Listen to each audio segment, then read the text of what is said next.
Hey y'all, what's up? So once again, we got Cardi B and Tasha K going at it all over the internet once again. So check out this live that Tasha K made. I said I wasn't going to pay that lady. But what you're not going to do is you're not going to come out here and you're not going to play in my face. Because when we was in court, you talked, oh, you're going to have to see me, you're going to have to see me. But you came up in that courtroom with bodyguards. Why you come in a federal courtroom with bodyguards, and it was during COVID? Nobody was allowed in there. We both took the back door, but you was steady to a bodyguard standing right there. I even gave this lady aspirin when she had a migraine one day in court.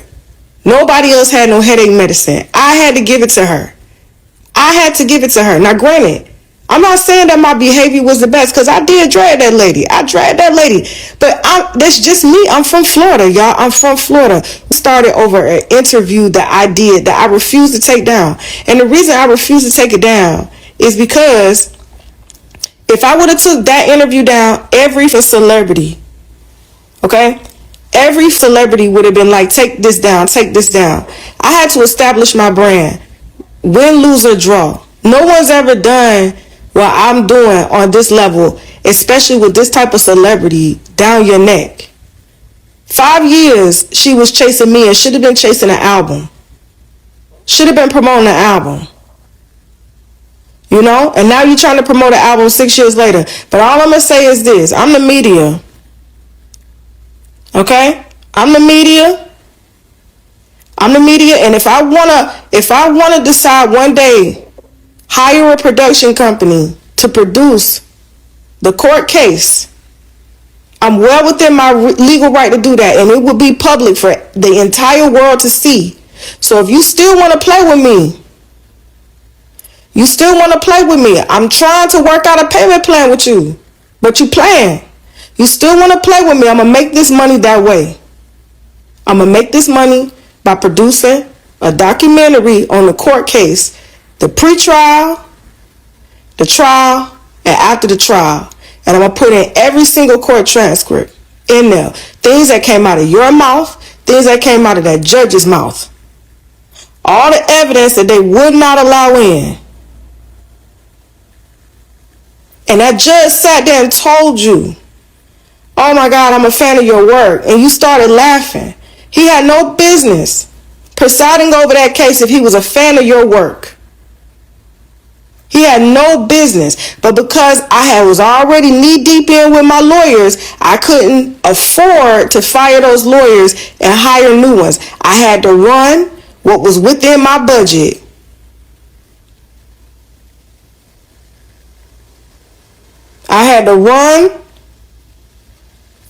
Listen, I don't have to release her medical records, but her medical records are in the court case. It's sort of like an autopsy report. You ever see crime news stories, and they release that? It's public record now. It's in Pacer. I can release everything that she testified to with those test results that did not have her name on those test results. The test results said Bonnie something.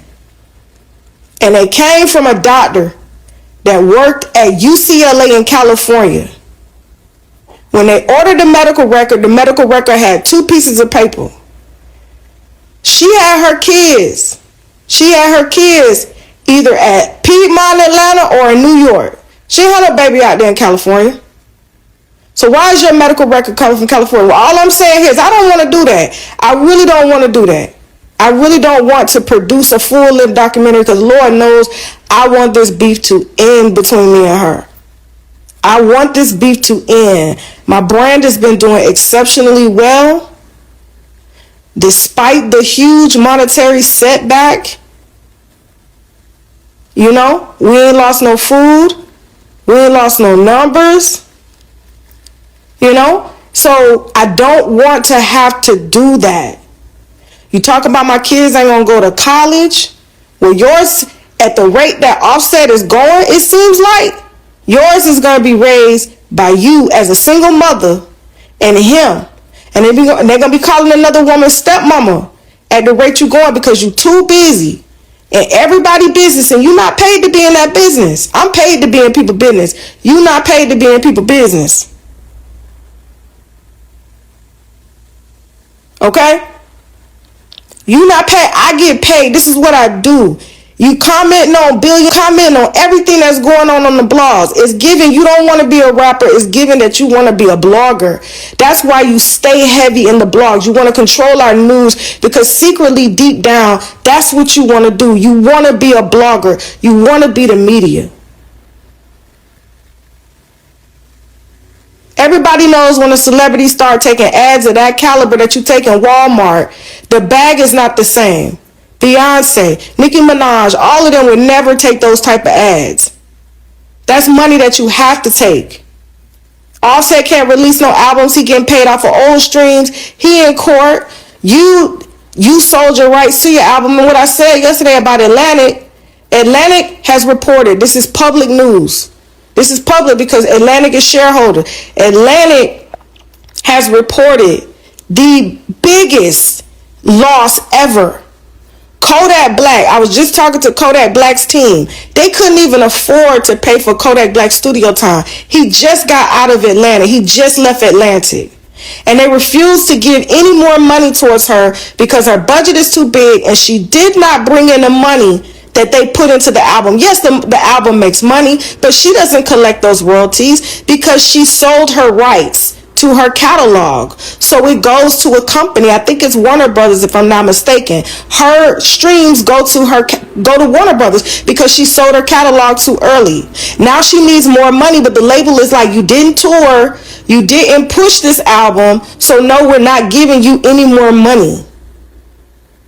That's why you ain't seen them flash off new cars and new jewelry and stuff like that. She posting videos of old cars that she bought in 2018 that don't start, that's dusty. Let me tell you this. Rich people, real rich people, let me tell you this.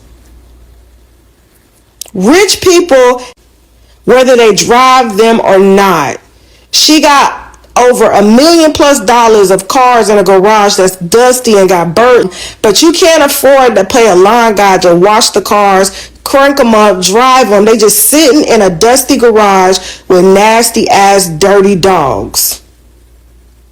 Don't even get me started with the landlord that contacted me a couple years back before she bought that house over there off Glen Ridge, you know what I'm saying, in Atlanta. The dogs in the house was so filthy.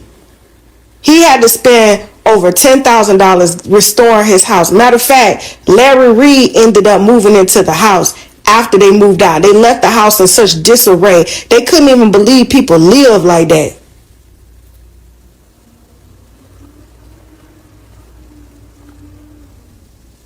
Okay, so listen, that lady want to get on and scream embezzlement and all of this. I'm under the federal court.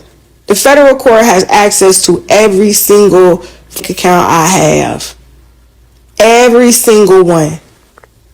They're going back years. They're going back years. I don't have no reason to lie out here about me being broke. I'm broke. I done been broke before. And hopefully one day I'm going to be up again. Once I get through this, it's going to be a long process. But I'm going to get through it like I get through everything else. But please, lady, please. If I won $4 million, I wouldn't have to get out here and argue with nobody about nothing. I wouldn't have to do it. The judgment says it right there in black and white. I ain't got to argue with you. I ain't got to play with you no more. I ain't got to do none of that. And I cannot be sued. For those of y'all saying I'm about to be sued again, I am under federal bankruptcy protection. I'm under federal nobody's even allowed to file a lawsuit against me for the next 3 to 5 years. So get out of here with that.